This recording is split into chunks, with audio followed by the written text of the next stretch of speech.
আসসালামু আলাইকুম। সবাই কেমন আছেন? এখানে আপনাদেরকে কিছু জিনিস দেখাচ্ছি, যেটা হচ্ছে ঢাকা শহরে আসলে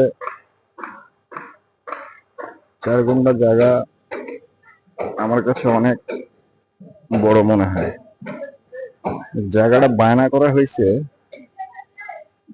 মহান আল্লাহ তাআলার কাছে লাখ লাখ শুকরিয়া যে স্বপ্ন আসলে থেমে থাকে না, চেষ্টা থাকতে হয়।